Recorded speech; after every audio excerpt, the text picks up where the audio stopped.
Njoroge, Kameme TV and Nyeri Mohoro News Hub. Ujambo waziri, jina langu ni Edwin Mbogwa kutoka runinga K24. Good evening, Mr. CS. My name is Steven Munyere. I work for National Media Group. Okay, and Waziri, 4 months after you are appointed as the Cabinet Secretary in charge of Interior, you launched Jukwaa La Usalama on 8th April. Maybe you can highlight some of the successes that you've been able to achieve and some of the similar issues that you've been able to come across in all the regions, Nyeri being the 32nd forum. Thank you very much. Thank you very much, all the media houses represented here and those who are watching us online for this great opportunity to engage you. And thank you for the opportunity we had today in Nyeri. This is the 32nd county we are visiting from the 7th of April when we started in Mombasa. So it's been 4 months plus of visiting various counties. Not been easy, having meetings that span up to 10 hours a day. So we can estimate that we have been doing meetings and engagements that span up to 320 hours for the last 4 months. And I must say thank you very much for the opportunity. In terms of the impact of Jukwaa La Usalama, I think it has exceeded my expectations. Initially, I thought it was just going to be a familiarization forum. Intention was just to be for listening. But I'm surprised that we've been able to do things. We've been able to impact government policy in a big way, bigger than I thought initially. Let me say that for every region we've visited or a county we've visited, we've been able to sort out the problems of that county. Because we go with either the IG or DIG, a number of the issues raised in various counties is about human resource organization, organization of the human resource and the performance of the officers. Both the Ngao officers, whether it is county commissioner, deputy county commissioner, or police officers. In fact, where we get some level of notoriety in terms of reporting of performance of a particular officer, it's usually a red flag and an indicator that there is a problem in some corner. So from coast, we were able to deal with the issue of Panga Boys in a manner that at the moment that issue is fairly contained. We were able to deal with issues to do with drugs and drug abuse in that region.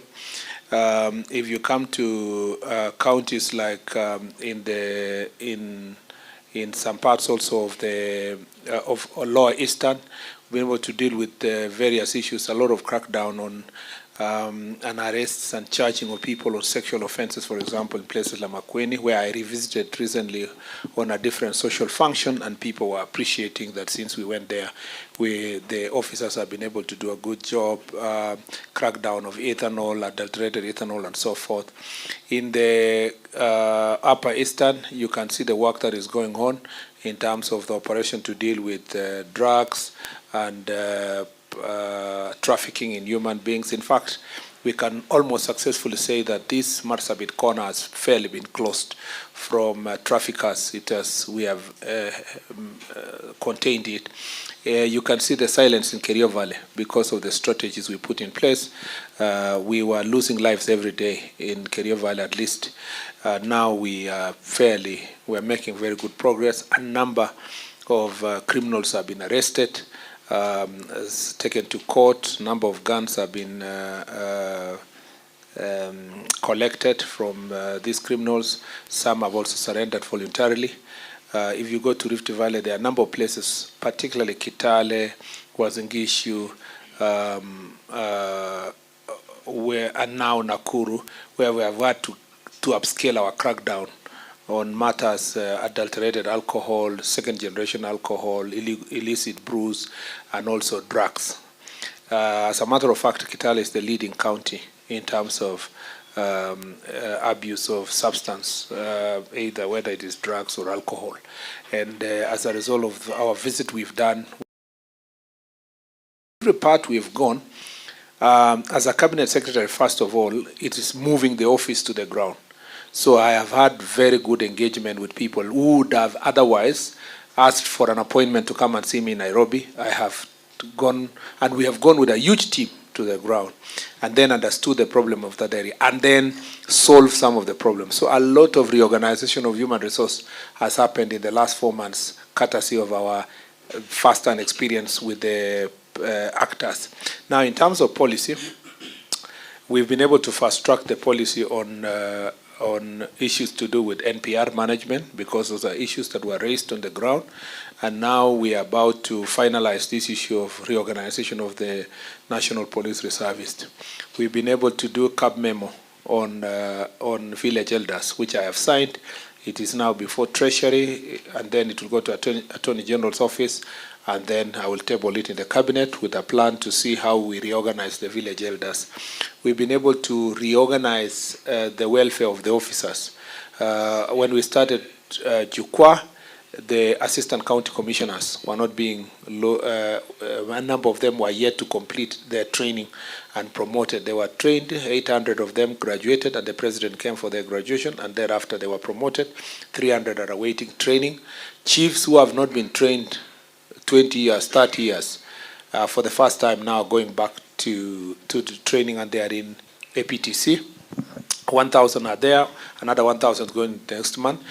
We intend to target 8,200 to organize chiefs and assistant chiefs.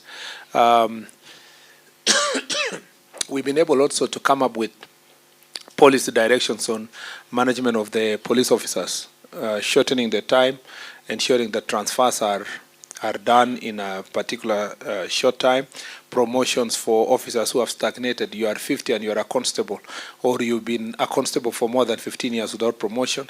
We've now put in place that policy directive, that all of them be promoted on merit, or you know, a corporal who has been also there in one position for 15 years to be promoted, or the inspector of police who has been in office for 10 years without promotion. So all these are products of direct engagement with the officers. In fact, the procurement we are doing now for vehicles and motorcycles is meant to address these issues.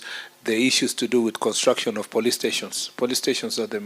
I am glad I have went to some of these counties to see with my own eyes the infrastructure that we have for Ngao and for police.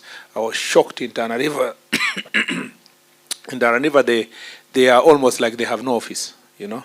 Neither do they have county offices nor police or anything. And so it helps. And then you go to some counties and they have very good offices. So you see the inequality also that happens in our nation. And so this has been an eye-opener, a very good opportunity to engage and resolve issues that are affecting Kenya in every part of the country. Yeah. Thank you so much for your insight. Maybe we can move on to Clement. Yeah, quite progressive, quite commendable job, Waziri. But then the residents of Murang'a Kenol Blue Post area are asking themselves whether someone in the ministry is deliberately trying to sabotage your work, because it's now the second day since you issued a directive on matters to do with the Del Monte Kakuzi land, the issue that has been there, the issue of insecurity, and nothing seems to have happened. So the question is, perhaps, what measures have you put in place to ensure that the directives that you issue at Jukwaa La Usalama are actually adhered to? Well, maybe to help,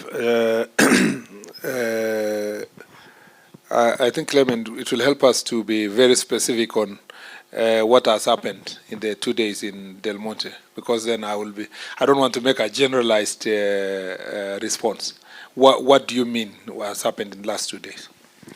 Yeah, the directive that you issued concerning those who illegally occupy the land, that they should vacate. They are still on the same pieces of land. Thank you. Now, I basically directed that the police must ensure that theft, which was happening in Del Monte and Kakuzi, is dealt with. As for people who could be occupying land already, that matter cannot be resolved by a directive alone. You have to engage the people to understand what they're happening. And I don't think you understood me on that. I didn't talk about the settlement itself. Those people who are settling inside. Those who are settling inside could have land-related disputes, including this group that was claiming also parcel of land known as what we call Residents Association of Kandara Residents Association. You know, we have a policy also in government that you can't just wake up one morning and evict people. So there has to be an engagement. But what particularly I was concerned is incitement by leaders for young people and citizens to go and steal from the Del Monte and Kakuzi and invade it.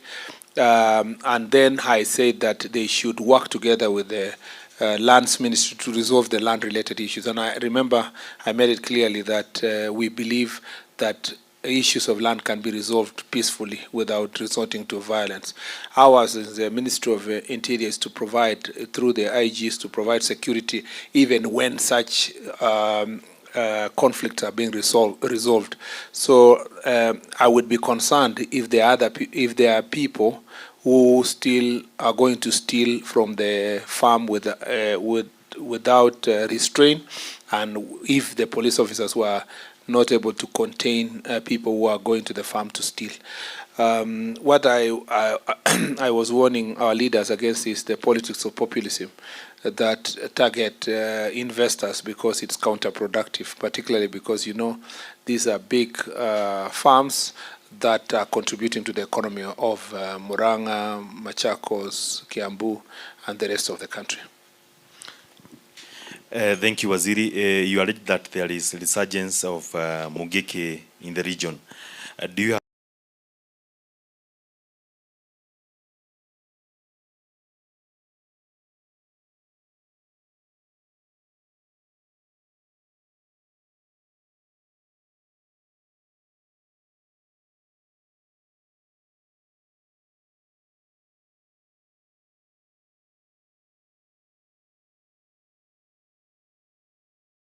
And then the 7/7 protests, we saw a phenomenon that was not familiar in this region, banning of police stations from Kikuyu, in Dagoretti police station in Kikuyu, and then the banning of the court in Kikuyu, banning of the administrative units, banning of police station in Olkalau, banning of supermarkets in Nyeri here, twice actually, looting businesses, looting of supermarket here, not banning, but banning of the supermarket in Meru, banning of buildings in OTC.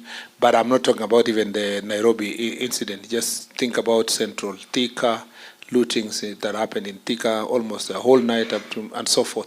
So there has been, and when you follow up, most of the arrested people were operating in sort of a gang with sort of leadership that is, I cannot say it is, the leadership is national in nature or basically all county-wide in nature, but you can see pockets of young people grouped together and gang activities coming in, and during Mandamano, you could see the level of the behavior of those who are engaged in this.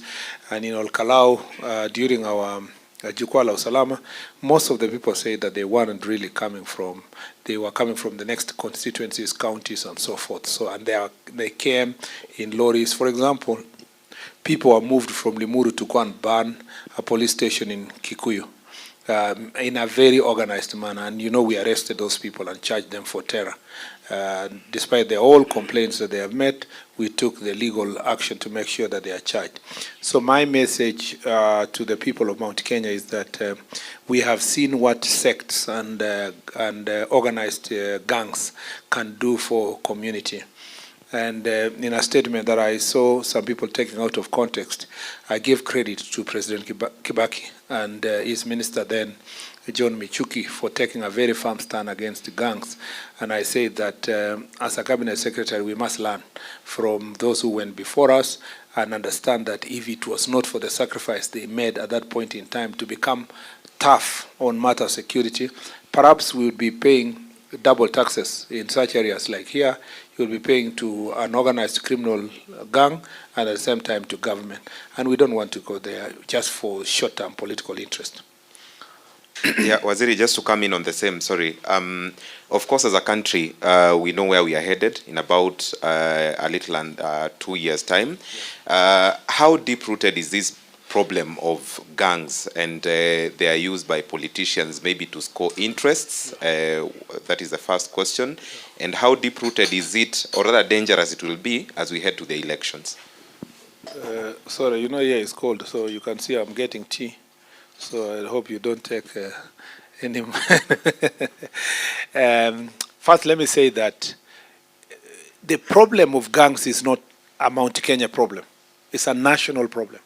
So let's start with, for me, addressing the problem of gangs here is the same way I did in Kitale. You know, I did exactly the same. I did exactly the same in Nakuru, where we know properly documented gangs in Nakuru, where you have names like Confirm, Watizeti, and the like in Nakuru. You know this in Nairobi with gangs like Gaza and the like. And also, of course, there's some splinter groups of former Mungiki and so forth all over the place. We know that Kitengela also faces very serious problems of gangs there. I mentioned this same Panga Boys is a form of a gangs in Coast. There was a time even MRC wanted to rear its head again, and we had to do something about it. We still have some gangs in Kisumu. We have gangs in Mumia. We had to do a lot of work to dismantle. You remember the in Mumias, which was completely disrupted, I think, of a former chief, because let me say this without any fear of contradiction, that there is a correlation between heightened activities of gangs with link to political activities. So as you go closer to elections, Bwana Kamau, the fear is that these gangs, and you know politicians don't want to own them, they want to hire them. So for every assignment, they are putting themselves into at the disposal of political leaders. As long as the highest bidder can pay something, they can come, you know, provide in court security, intimidate your opponents, do the things they need to do to harass people. So the danger is there, and that's why in every of my county visits, particularly in areas where the intelligence report is clear about existence of gangs or gang-like activity or goons, we have been very, very particular in the security meeting to ensure that these people are arrested and charged, and these gangs are dismantled. So we are going. We know we can arrest as many people, but we will go for their leaders. We'll go for the organizers. We'll go for the financiers. And as I was speaking to the chiefs today, I told them we owe it to future generation that we keep the country sane and we keep it together by ensuring that these gangs and goons are not operating freely. There's something that's going on there in Nairobi and Mavoko and the environment, which is not very right. But we have found also that in some of the places where they thrive, there is the support of the security officers. Some of the security officers are complacent. So we have taken legal action against also the security officers and all the collaborators within the security sector so that we can dismantle this. So I want to promise the people of Mount Kenya that we will not rest until we see that these gangs are dismantled completely, but also that we are not going to take for granted the possibility of politicians using it for purpose of next elections. And that's why we have to deal with it now. What I've told the chiefs is that in their chiefs barasas, they must have, because chiefs are locals, assistant chiefs are locals, they come from that community, that they must facilitate a honest conversation within the community as to what do the people want. Do the people want a place where politicians will pay some people, cause chaos, embolden them, and then after elections they become monsters that cannot be controlled within the community? So my message is to feel what the people go through, and then to see how best we can reorganize the human resource for proper response. By the time I go to Nairobi, if someone tells me, oh yeah, there is still a problem in Nyeri, I know what be like if I stayed there for the last 4 months just waiting for briefs and making a phone call to county commissioner. So it's important for me to be here to have a personal feel of what's going. Waziri. Yes, Minor. This problem of gangs, I know you know it won't go away if you don't set an example. It's been months since the July protest, the June protests. We've seen a lot of destruction, including the law codes, as you keep on mentioning. But what are you actually doing to bring not only the perpetrators, but even the masterminders, the planners, the politicians that you say?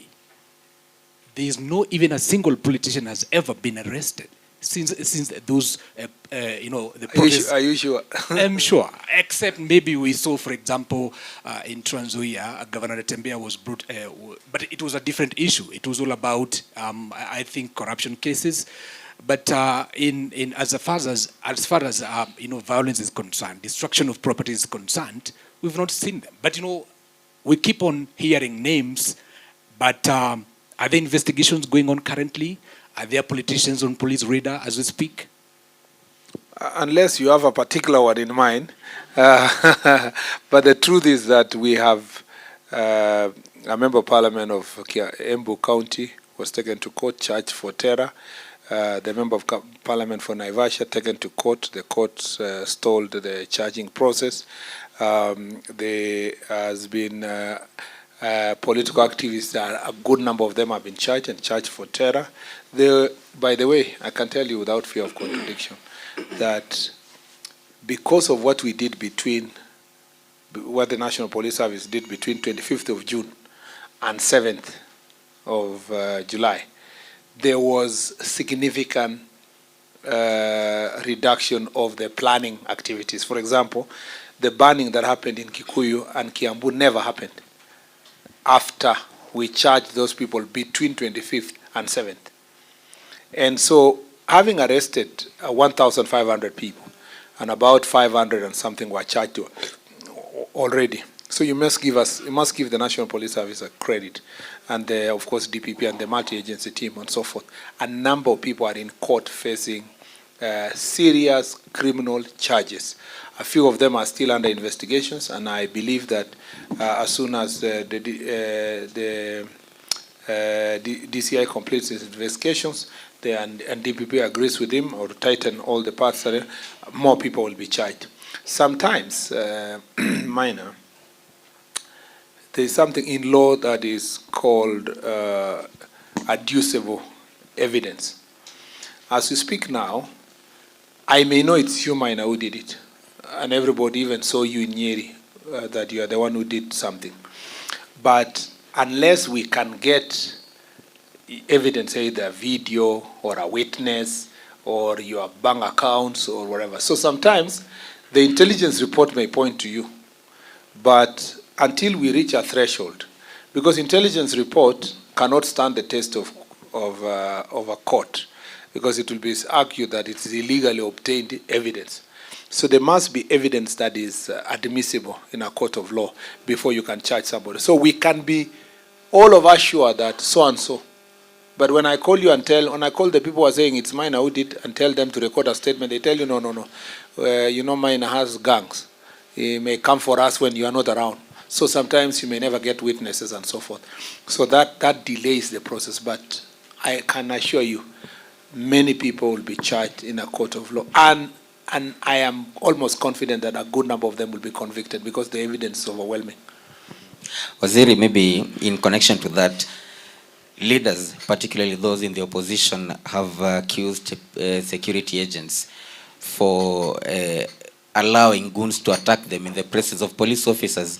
Case in point, we saw the group of Cleophas Malala and Natembea being attacked in Chwele, Bungoma County, and they say police are watching as they are being attacked by goons. Perhaps, do you think you owe them an explanation? Well, I think first, let me say two things. One is that police officers themselves have been attacked. Forget about leaders. We know that police officers have been attacked. As we speak now, a number of our police officers are still on, some of them are in compassionate leave, sort of, just to cool off before they move to other places. The police officers who are operating in Dagoretti and who are living there, whose houses were completely burned and their wares were burned, a lot of them went into shock because it is civilians who wanted to kill them, these goons. Police officers who are in Olkalao, Ndonyonjeru, for example, are still out there because of what happened. So let me say that, so I don't know, those police officers, whom will they accuse now? Maybe they will accuse the minister that you left us to be attacked by goons. So as a matter of fact, where you face goons, it's very easy to lay blame on the police officers, but it may be important for us to appreciate that some of these organized criminals coming in large numbers, the police officers will have to weigh between a reaction that will lead to death, and sometimes trying to contain the situation. It is the same people who are saying the police what? It's the same people. If the police touch any one of those goons, these are the same people who are saying the police must be charged and arrested. So the police are got in between, trying to restrain themselves, at the same time enforcing the law. And then, the police also find themselves in between two goons. You want to stop this side, you want to stop this other side, protesters on both sides. So in the absence, and this is the point I wanted to make, in the absence of a statement recorded by any of these politicians, then it becomes very difficult for us to know how exactly what we should be able to do. In fact, they should first file a complaint against the goons, if they know them, and provide evidence, and then the police can investigate. Then we establish where the laxity was. But I can tell you for sure, police officers don't go out of their way out there to see that people are harmed, even in their presence. But to follow up on that, before my friend shoots his question, there have been cases of police officers walking hand in hand with people bearing rungus, bearing jembe, whatever you call the batons, even throwing the stones, against the other group of maybe protesters or something like that. How do you explain that? For cases where a police officer does that, works with goons, they definitely a disciplinary action is taken against them. Where they use excessive force, the IPO is there to investigate. But let me say this, that the police, for example, cannot go and arrest watchmen holding rungus, protecting businesses. Watchmen is acceptable in Kenya. They can't go. You can't go to a place where a watchman is holding their rungu, protecting some business somewhere, and tell them that you are criminals, I must arrest you. In the absence of them misusing that rungu to attack somebody else, it's very difficult for a police officer to arrest them. They will be arresting them for what? So you must also separate those issues. For example, there was a case where in one of the protests where businessmen hired watchmen to take care of their shops. I mean, it would be preposterous for a police officer then to avoid the looters and go for these people hired by business people to take care of their business. But where you see a police officer throwing a stone or being with people who are throwing stones, that is an indiscipline. That's a disciplinary issue. And I'm sure that the relevant institutions will carry out disciplinary measures against them. We don't condone. There is no policy in government where police officers will work with gangs or goons. Remember that the same way I'm telling citizens we cannot condone certain behaviors, we can't also condone them in National Police Service. We have the capability and the capacity to protect our country. sometimes get overwhelmed in terms of response because you want to protect the citizens. Because if you respond, maybe you will have to use a lot of force, considering the numbers and so forth. That's why there are crowd control measures that are used, including tear gas, water cannon, and so forth. So it's important to investigate every case for what it is, but not to generalize that the whole National Police Service will have committed something. Okay. Waziri, this is a concern. Actually, it concerns the guys who are talking to here. They are concerned about their safety and security during when they are performing their duties. In fact, a number of them here have been victims of recent attacks by the goons, in some instances by the police. So are we safe? I think the safest people are journalists. Politicians are more in danger than even journalists. I'm saying so because there is a certain level of restraint our police officers have when it comes to journalists. But I know a case, for example, in Nakuru, where a journalist was got in the crossroads. I think a tear gas was lobbied at her directly or something like that. And in that situation, I apologized on behalf of National Police Service and the Ministry for the situations that sometimes journalists find themselves in. And today I saw also that regrettably some journalists were really injured in the process of covering some political activity in Nairobi. And so I felt very sad to see some of those people were very injured in the process, and being stoned by thugs. And I hope really we will be lucky to get some of those videos and the evidence using cameras and whatever means, so that DCI can investigate and bring those people to book. Because stoning people who are doing their work is not acceptable. I also want to insist that the media fraternity continue giving journalists in such difficult situations, the relevant clothing that identifies them. I think it's of greater help if you wear something like the one mine has written KBC, or written your media houses, and I know the various media houses who are here. I think it's important to have that so that we can identify you. But then sometimes it's also dangerous. If somebody had their own issue with a particular media house, they may also go for the journalist for nothing. But I think it's better to have this close working relationship. The Inspector General of Police has always had an open door policy.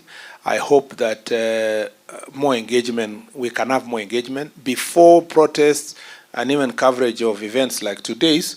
It's important that the local police commander and so forth is aware of where the journalists are and they are covering their work and protect them. But also it's important for journalists to report these cases. Please be reporting, record formal statement. There was an incident where there was this political party that was being launched in Nairobi. And it was so clear, we could see in all the evidence that who did it and why they did it, and some characters who had guns. But because it was not government, the journalists didn't want to record statement. They refused. They said, I think they say they will annoy their friends on the opposition side. So I think you need to treat us on both sides equally. If a case involves police officers, report. Like now I'm expecting cases where journalists are attacked by police, it should be reported so that we investigate internally and deal with it. Goons like the one that did today in Nairobi should be reported so that the police can investigate and get the goons. And goons like the one when DCP was launching their party should also be reported. As soon as it became clear that it was an inside job within the party itself, I saw the journalists who were involved ran away, I think, treated themselves and prayed for those political parties. So sometimes that habit is then perpetuated if we don't nip it in the bud. And I take it very seriously that anyone would go out of their way to attack a journalist. I think we take that seriously. Maybe the last one, Waziri, on Gunism. Today we saw the former deputy president when he was coming back to the country. He was attacked. Shall we see any action from the police to maybe arrest those who attacked the convoy? And in fact, some journalists were the car they were using was destroyed. Yeah, that's why I was saying, because I watched it, that a number of the journalists were hurt. Not just the car destroyed. I saw very deep cuts on a number of them who were covering the event, and I expected that all instances will be investigated involving all the parties that are involved. I also want to say that even for, and this, as I said, regardless of regardless of the persons involved. I'm being confused by someone who used to say regardless. Regardless of the persons involved, I am expecting that,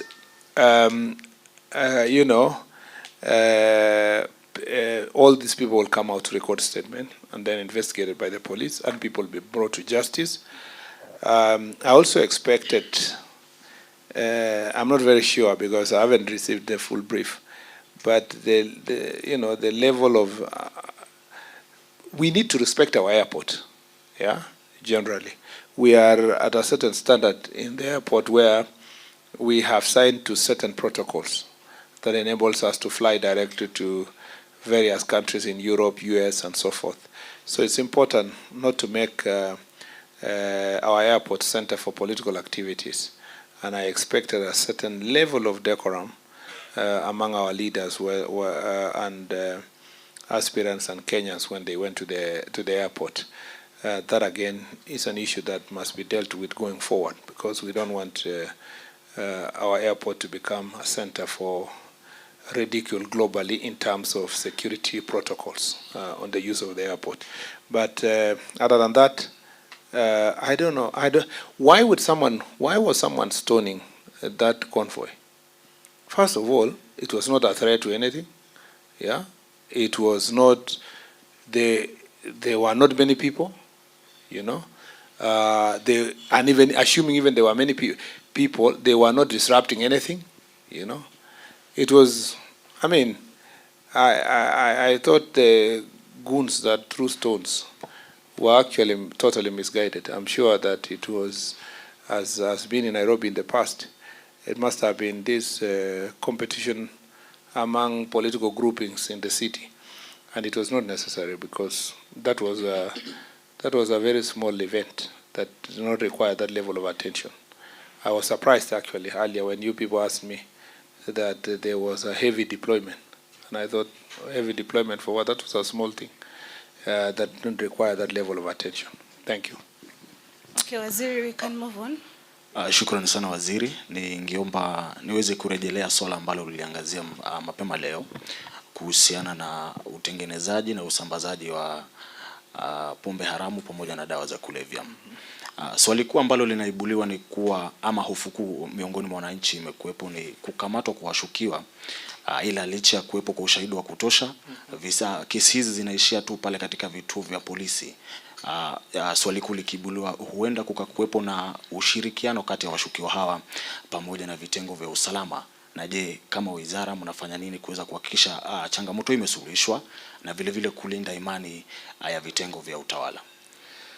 Kwanza ningependa kusema kwamba ninashukuru sana wafanyikazi wa serikali katika kaunti ya Swa, katika idara ya usalama, kwa vile wameweza kupambana na shida ya pombe na wamedhibiti kwa njia kuu sana.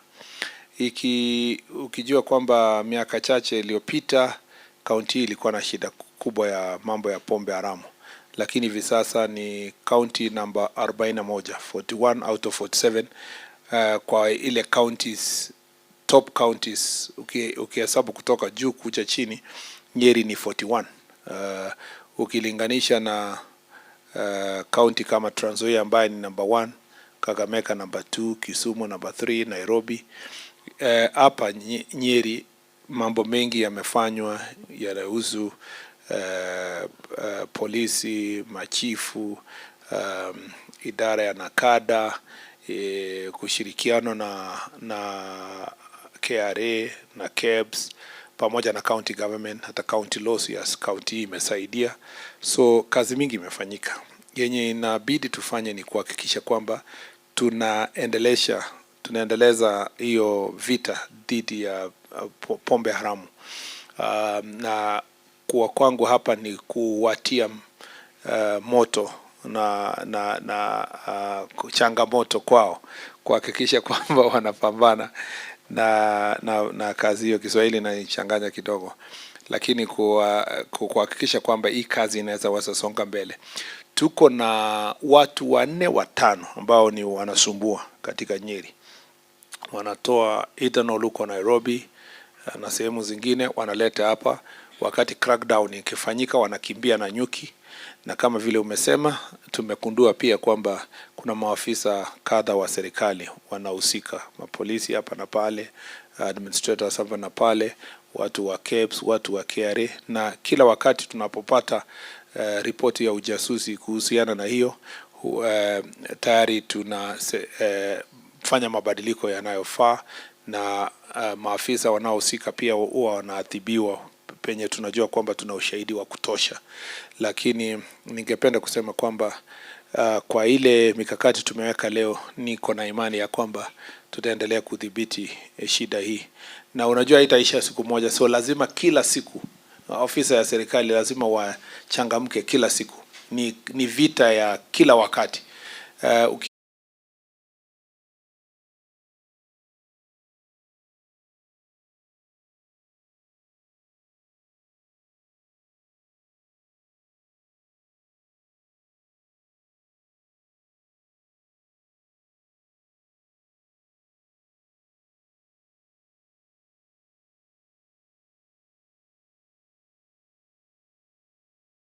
Children. As a matter of fact, we do. In fact, I suspect that the person who was hearing the story in BBC and who approved that the higher editorial did not know that the people who have been interviewed were overage. So they were doing it hoping that they are speaking to a problem that needs to be dealt with, which we admit exists. So if it would have been wrong for me as a cabinet secretary to come out and say, those problems don't exist in Kenya, that would have been the most foolish statement. There are worse things happening in Kenya, worse than just this prostitution. There is actually femicide. People are being killed, and we are admitting that it is there. So there is no image for Kenya I'm trying to salvage. I'm trying to just say the facts in this case of Mai were not, were not fitting the conversation, the narrative that was being perpetuated. In fact, BBC would have still reported that there are cases of trafficking in women for sex and children and so forth, without even having to pick the wrong people, without having to pick those particular people in Mai. So unfortunately, they were duped, for economic gain, and I believe that people will be charged in a court of law for falsifying information and providing false information. So it's just a matter of time. I don't think it's even months. It must be weeks. All right. Thank you, Azuri. And speaking of the court of law and everything, the president recently talked about arresting of the governors and even the MPs in the cases of bribery. So far, actually with the coordination of EACC and other investigative agencies. Okay. Do you have figures of those in your radar, maybe? No, because first of all, it's not my radar. So let's start it from there. This is the work of Ethics and Anti-Corruption Commission, and that it is not at the purview of the Ministry of Interior to carry out. I mean, if it was the DCI carrying out the investigation, probably I would be in the know. It's EACC that is involved in investigating all these issues, and I am sure that when the time comes, depending on the evidence they have collected, people will be able to to answer for their mistakes. Maybe I need to wade into this topic a little bit. I know the risk that comes with it because of the public outcry. I personally believe that what the president said never pointed a finger to anybody on a particular person. Yeah, he spoke about an institution. Now the same president has berated us before as cabinet secretaries, openly in the media, and said some of you are stealing, some of you are doing this, and he did that even a year ago. I knew for sure it wasn't me because I know myself, okay? So there was no need for me to say, Mr. President, why are you harassing all the cabinet? Why don't you pick that person? Because what I told you earlier, okay? Sometimes at the level of a president, you have intelligence about what's happening. But intelligence alone cannot stand the test of a court of law. So you cannot arrest someone based on the intelligence you have, because you have not been able to piece together, you cannot convert that intelligence into an evidence that can stand the test of a court of law. So what happens? Because you are in the know as a president, yeah, then you use that information to warn those who are in that business. Perhaps, at least if you don't achieve conviction, you achieve deterrence. That is how I take it. For example, let me give the example. As a cabinet secretary in charge of security, sometimes we get information that it is suspected that so-and-so sells bullets. Yeah? It's suspected that so-and-so sells guns. Okay? But we haven't really got him in the act directly, but we think. What do I do as a cabinet secretary? When I hold a barasa there, I say, some of you are selling guns. Then people say, why are you saying some of us, why don't you arrest them? I cannot arrest because I will arrest, it will be at a loss. There is no, I don't have the evidence to stand the test of court of law. But the knowledge I have is sufficient enough to warn them against engage. And then, of course, we put them under surveillance to make sure that we are following until the day we nab them, either with a gun or with a bullet. So if you ask me, as a member, former member of parliament, and a senator for that matter, if I was in the shoes of our colleagues, I would take it positively and say, well, there must be some information the president has. That information may not be actionable in a court of law, but it's sufficient for us to introspect and look at ourselves and say, what other measures can we put in place to ensure that there is proper transparency in the things we do? Yeah, the same way when the president berates those in the cabinet, PSS, and he has said it so many times, he is trying to forestall a situation where people are clever in the manner in which they steal money, and he may not have the enough evidence to take it to a court of law. I am not president's lawyer on this matter, but this is how best I would approach this matter. Yeah. Yeah. Waziri, I'll take you back to a matter you promised to get back to us with the issue of Hillside and Darasha. In about 15 days, the parents there will be making, or rather, having a memorial of the children that lost their lives there. The DCI has been at it for close to a year now. Where are we with that? What happened? Parents need answers. And then I'll tie these with what is happening down at the Kenya's coast in Kilifi. There is this issue ambayo iko kule kwa Binzaro, the graves that are being discovered there. Is there a correlation of the activity right now to what Mackenzie is said to have been doing? And is there communication from Mackenzie, as is being alleged, from his cell, wherever he is, to the outside world, continuing the work that he used to do? I think I'll ask my people here to give me the final information. You know, remember we are kept in the place up to 7 p.m., so I wasn't able to get the feedback. But even as we wait for that, as a matter of fact, the question of Endarasha and DCI investigation. On that thing is very painful. You know, something that involves kids is very, very, very sad. On the compliance of the institution with the security, what do we call, disaster tunajisumbua. Sometimes, let me say this, sometimes, you know, the statements that people make about your country is very embarrassing. And sometimes you may actually be really berating an individual or a leader on an issue only for you to establish that, oh yeah, he was not of sound mind. So there is no need to insist that someone must do this. Sometimes it must be a mental health issue. Kwa hivyo waziri, iwapo Rigathi Gachagua hataweza kujitokeza na kuandikisha taarifa, ataruhusiwa kuendeleza kueneza taarifa hizi ambazo anazitoa? Unajua, mimi sijui kwa sababu mimi sina, kwanza hakuna Mkenya na hakuna binadamu dunia hii anaweza jua huyo bwana atasema nini leo na aseme nini kesho. Anaweza sema leo jua itatokea magharibi na kesho iseme mashariki. So tutaishi tu hivyo kwa sababu nyinyi hamjui shida yenye rais amepitia kwa miaka iliyopita. Nyinyi sasa muonje kama wananchi, mtazungushwa kabisa kutoka kona hii kona ile.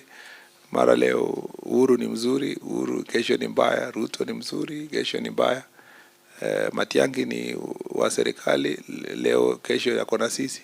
So itakuwa ni mtazungushwa hapa na mpaka uwezi jua uongo ni gani, uzuri ni gani. Sisi tumeona mengi. So saa zingine mimi ukiuliza, yani kibinafsi, na sio as a cabinet secretary, kibinafsi, nitasema kwamba ndugu yetu anahitaji usaidizi zaidi kuliko vile tunajaribu kumpigia kelele.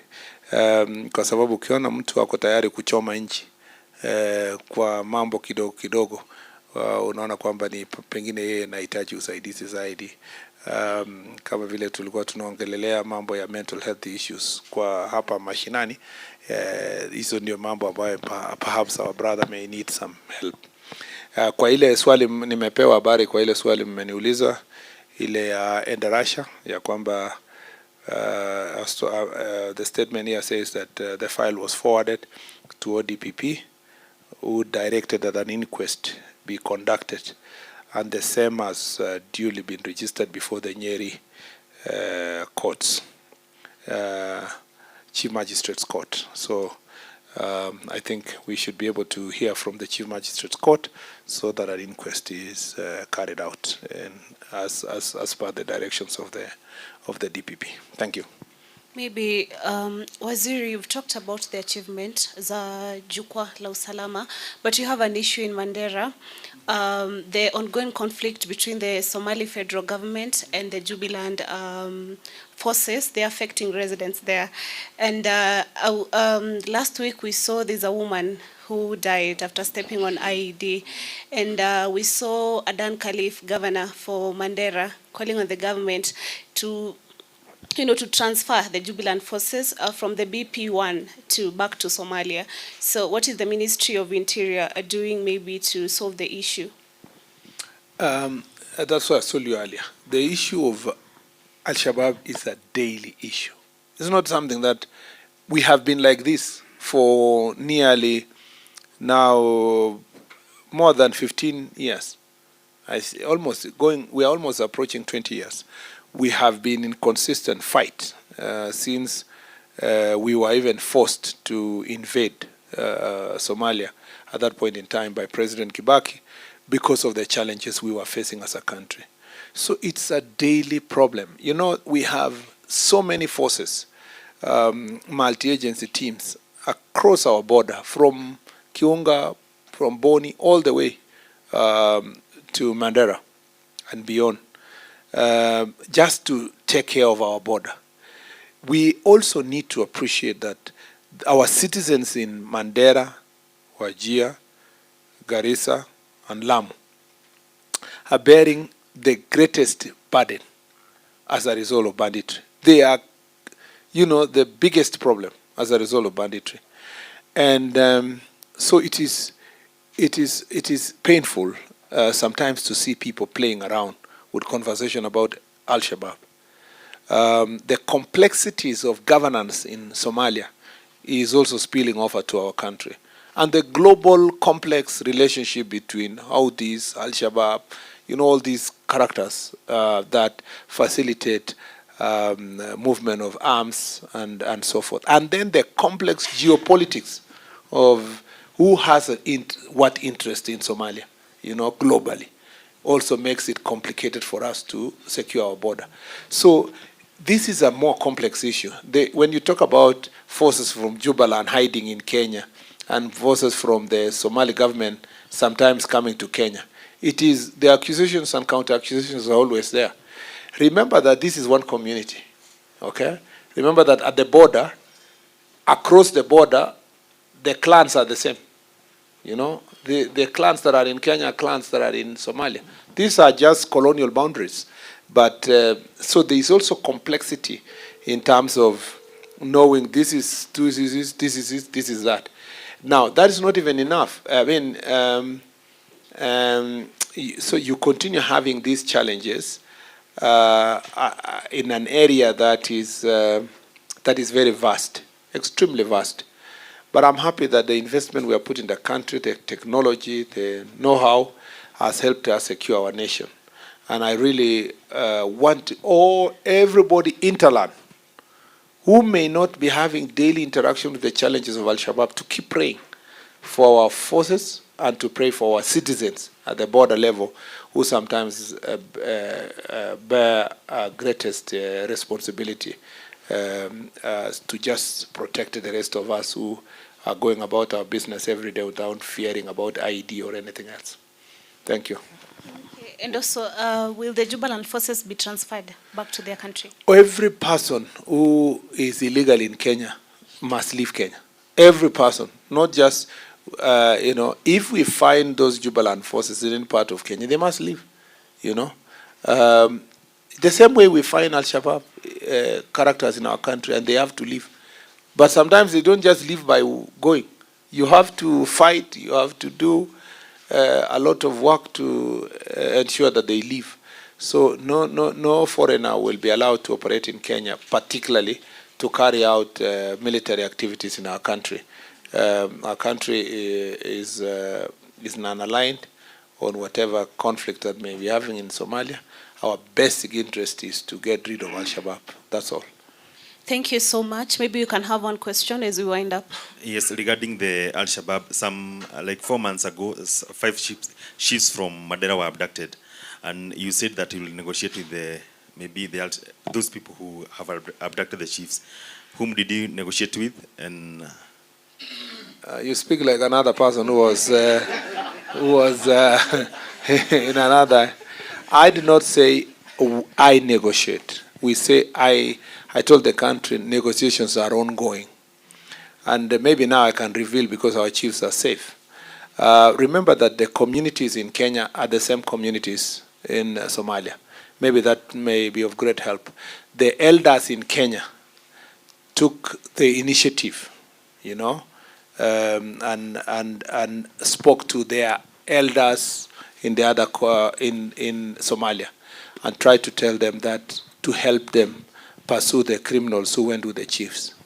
And I'm glad that the elders, because it's one clan. The clan in Kenya is the same clan in Somalia. I'm glad that the elders in Somalia were able to intervene and make sure that using their local mechanisms in their own country helped their colleagues from the part of Kenya without the interference of the government of Kenya. And so ours was just to speak to the government of Somalia to see how best they can be able to help us. And all these other conversations between us and the government of Somalia thankfully led to, and I don't think there's no point for us to try to get the greatest credit.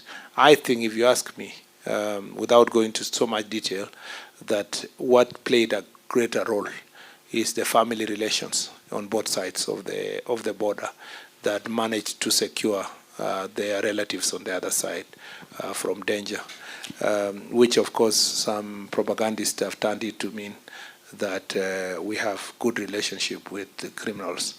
And I don't know, we did have, the way some of these people are talking is like they wished that the chiefs died. So that, honestly, you know, because if you say that, how else did you manage to bring the chiefs? Why don't you say, hallelujah, the chiefs came? We don't, whether they came like the man who was, you know, this is exactly, let me conclude now that like a pastor that I am. You see the Pharisees in the Bible, when Jesus healed the blind man, the Pharisees were more concerned on how did he heal you? How did he heal you? Are you sure he healed you? And the guy said, my friends, I don't know if he's, no, then they were even cornering him. Do you think he's a good man? He's a son of God? The guy said, I don't know. Whatever he is.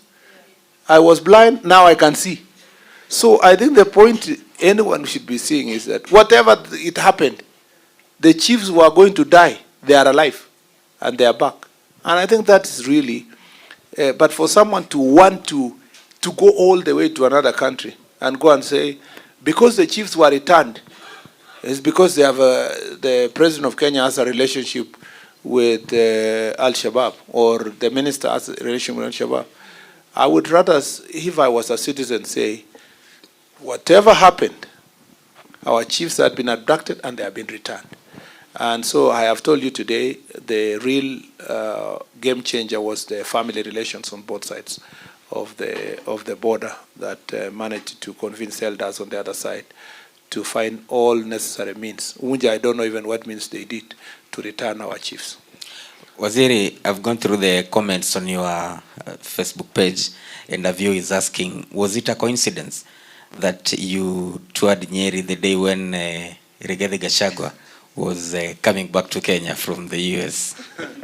As a matter of fact, it's not just Rigathi Gachagua who has come back from US. There are so many Kikuyus from Nyeri who landed today at the airport from different parts of the world. So, and I'm sure there is no reason to single out one of them when there are hundreds of people who travel today to come to the country. Yeah. So I'm in my daily business, and also maybe for his benefit, I'm also home. I come here more often. I have family ties here. So when I'm here, I'm at home, and so I'm okay. Waziri, let me take you back just a moment, because I think this is a burning question. Yes. On the matter of bribery in the parliament. You know, the president made very heavy allegations. Yes. You know, on the parliamentary leadership, you know, chairmen and members of various committees, including the welfare committee. And he said, actually, what's the job of the welfare committee is to collect bribes.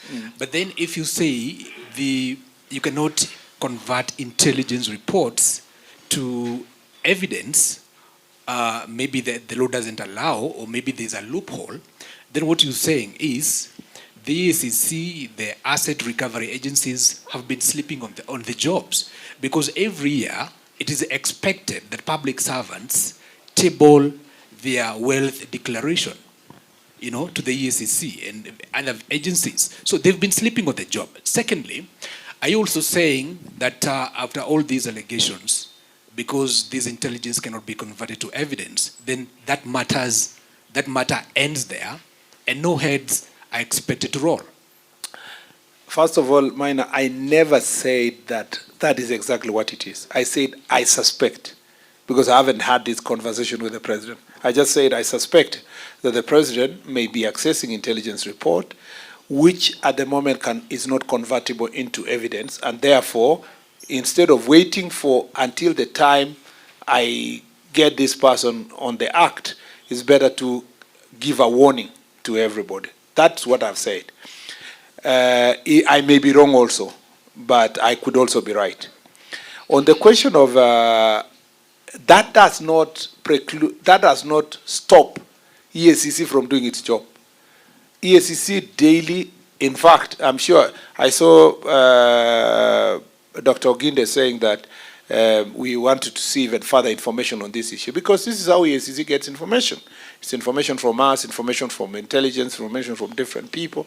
And I think that's what drove even the president to bring together all these agencies in the hope that it will assist them to put together the information they want to find. Now, on the issue of whether heads will roll, you know, these are members of parliament, so how will their heads roll? Remember that.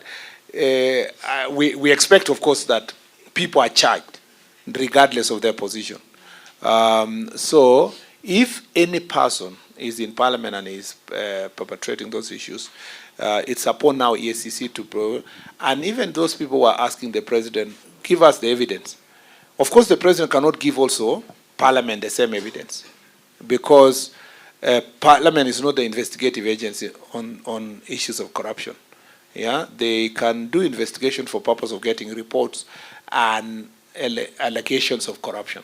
But the investigating agency that leads to charging someone is EACC, and also even DCI has power to deal with economic crimes. So, assuming the president has the evidence, do you think he will take it to parliament? Of course not. He will take to EACC. Then EACC has to walk back to work on the investigations. If they find evidence, they will charge the person they charge. I have always said and argued, even when I was in parliament, even when we were being accused when we were in parliament, that if you have committed no offense, yeah, you continue with your work the way it has been. You see, and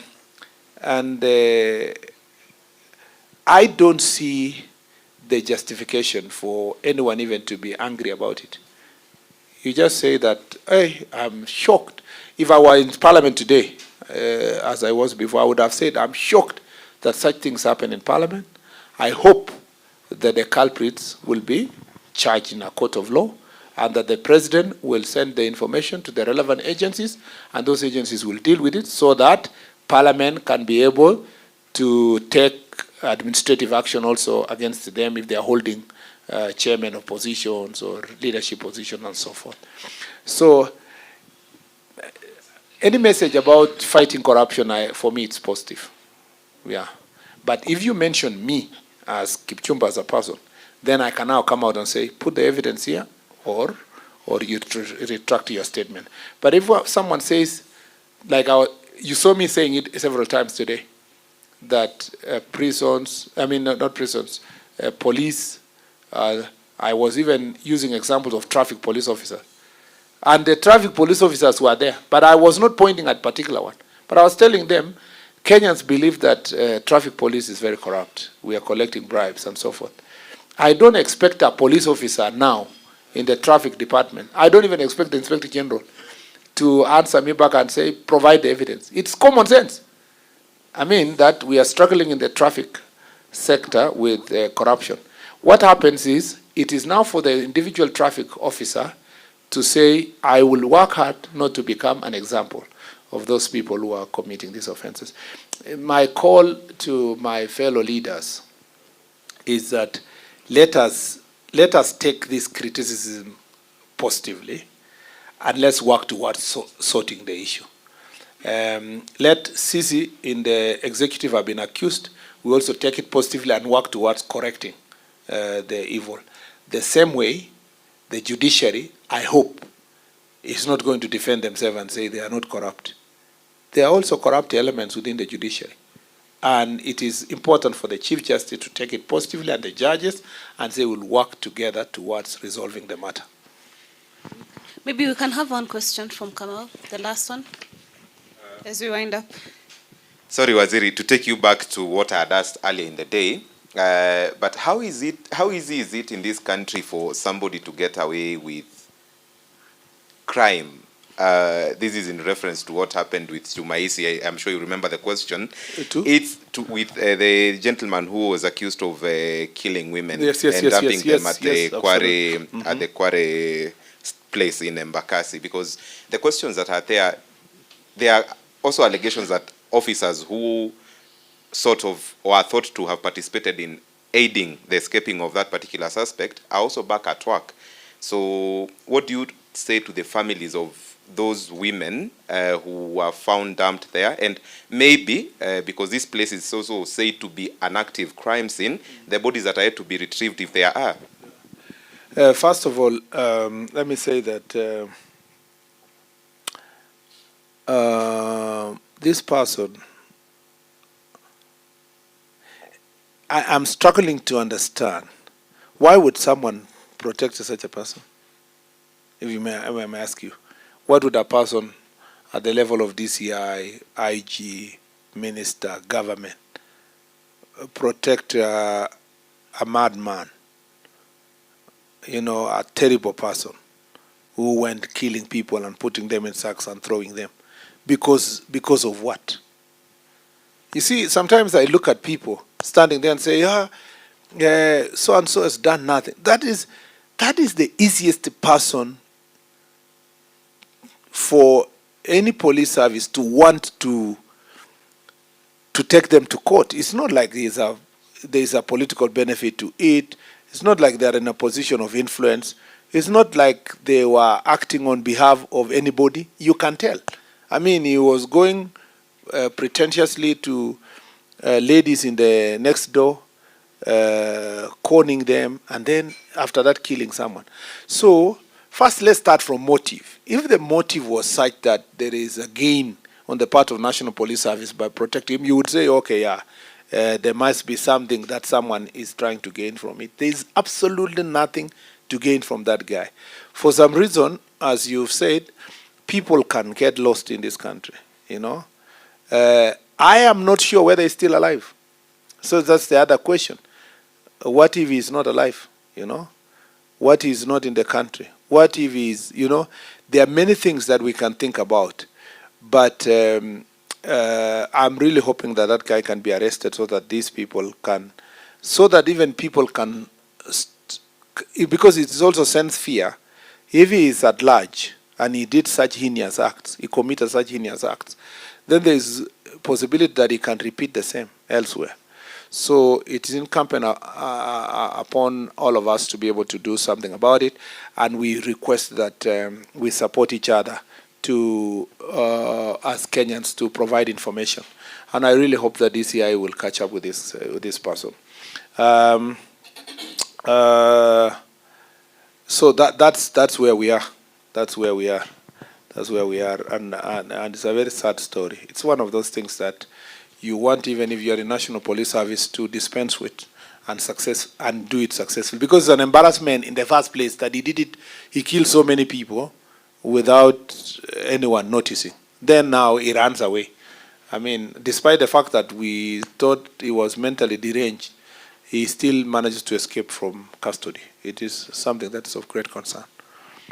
Yeah. Is there anything else you'd like to say, Waziri? Well, I just want to say that it's been my greatest pleasure to be in Mount Kenya despite the very cold weather, which is unusually very cold at this point in time.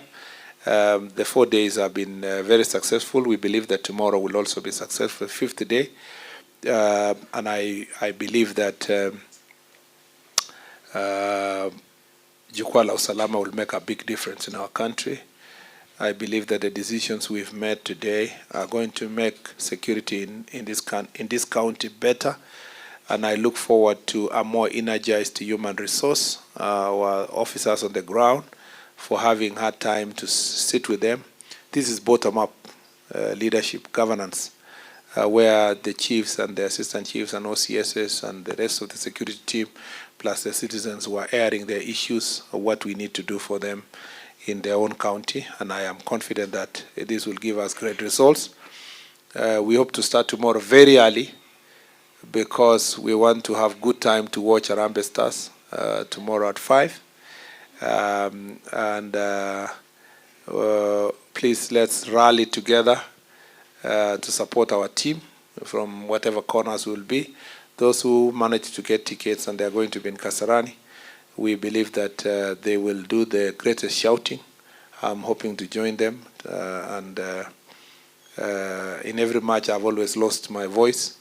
So I hope we will shout as much as possible to support our team to become successful, but also that we will observe the law like we did in the last match. That will give us, we are now at 80% capacity Kasarani. I am confident that tomorrow we'll succeed. We will be at, how much? 100% in the semi-finals. Oh no, sorry, semi-finals is not in Nairobi. Wherever we shall go for semi-finals, I hope, I don't know, are we going to Tanzania? I think we're going to Uganda. Uganda for the semis. Yeah, I think Uganda for the semis. We don't want to meet Tanzania yet.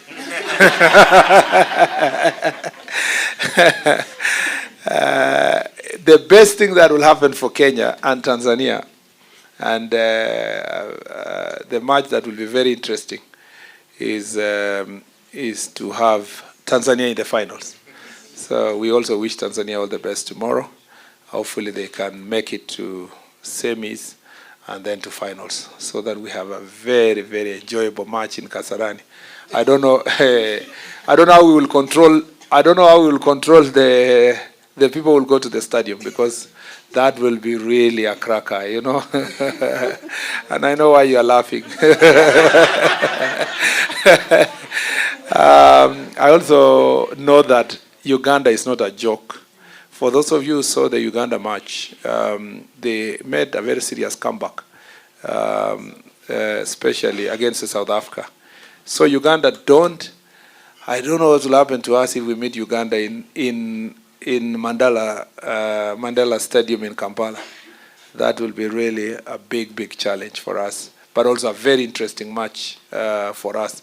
So either way, we might not miss one of our neighbors, either Uganda or Tanzania. So, and that is fun. I saw some people after my jokes last night about Tanzania. I saw some of my friends who were a bit angry about it. But this is the good thing about sports. It's fun. I have played against Tanzania before, members of parliament, and it's a lot of fun. I have personal friends in Tanzania, and I'm sure they really wanted Kenya. They didn't want Morocco. But Mungu ni nani? So, but we wish them well. We wish each one of us well. This has been an amazing, amazing tournament organized by 3 countries, and this is just but the curtain raiser. 2027 AFCON is the real deal. And we in the security sector really support sports. Where I spoke last night is we were fundraising for our new team to the Premier League, the APS, the Administration Police Service team of Bomet, which has joined the Kenya Police Service team, which was the Premier League champions. So we believe in sports as a way of dealing with mental health and also bringing people together. We shall be in Baringo on Saturday, where communities that have been fighting are going to play with police officers. Thanks to Operation Malisa Walivu, we are making a very good progress. So sports is fantastic. And I am an ardent sports fan, especially football. Thank you very much, and God bless you. Asante sana. Asante sana Waziri for your time. Thank you.